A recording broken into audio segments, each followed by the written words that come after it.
তাহলে এই যে এই বয়সে এসেও আপনি যে পরিমাণ পরিশ্রম করতেছেন, কি কখনো মনে হয় যে আমি আর এই কাজ করব না, পরিশ্রম করতে ভালো লাগে না? না, তা মনে হয় না। তা মনে হয় না।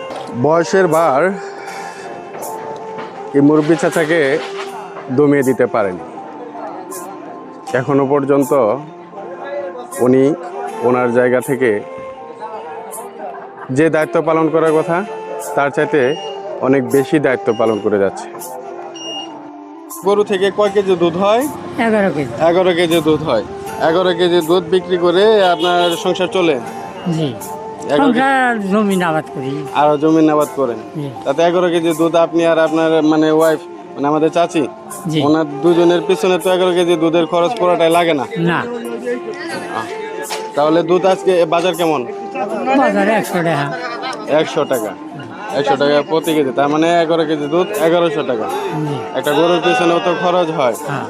বুঝছি। আবার ওই যে কিছু দুধ ডুবানো চলো ওজনের দেয়, ওটা কম দেয় 80 টাকা। ওটা আবার কম দেয়। হ্যাঁ, 80 টাকা। বাজারে খুচরা বিক্রি করতে পারলে মোটামুটি আগায়। হ্যাঁ, ওটা যেমন আগে তো নেই দিতে হবে না, এর দোকানটা চলতেছে গরিব মানুষ। তাহলে এই যে এই বয়সে এসেও আপনি যে পরিমাণ পরিশ্রম করতেছেন, কি কখনো মনে হয় যে আমি আর এই কাজ করব না, পরিশ্রম করতে ভালো লাগে না? না, তা মনে হয় না। তা মনে হয় না। না। তাহলে আপনি কি চান যে আপনাকে দেখে বর্তমান প্রজন্মের যে যারা যুবক আছে, যারা কর্ম থেকে দূরে থাকে, তারা আপনাকে দেখে শিখুক, আপনাকে দেখে আগ্রহী হোক, যেন তারা প্রতিনিয়ত ভালো কিছু করার চেষ্টা করে? জি। এটা আপনি চান? হ্যাঁ, বেকার না থাকে, কৃষি কাজ করবো আমি বেকার না থেকে কৃষি কাজ করবো, সৎ পথে চলবো, জি। আল্লাহ রাস্তায় চলবো, হ্যাঁ। ভালো পথে চলবো, এগুলো আপনার উপদেশ। জি। আচ্ছা, ধন্যবাদ, ভালো থাকবেন। আপনার বয়স কত হয়েছে? আমার বয়স 70। 70 বছর বয়স। জি। 70 বছর বয়স। আপনার নামটা কি যেন?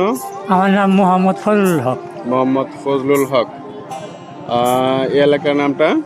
এ এলাকার নামটা চরশ্রীকান্তার পাড়া। চরশ্রীকান্দাপাড়া।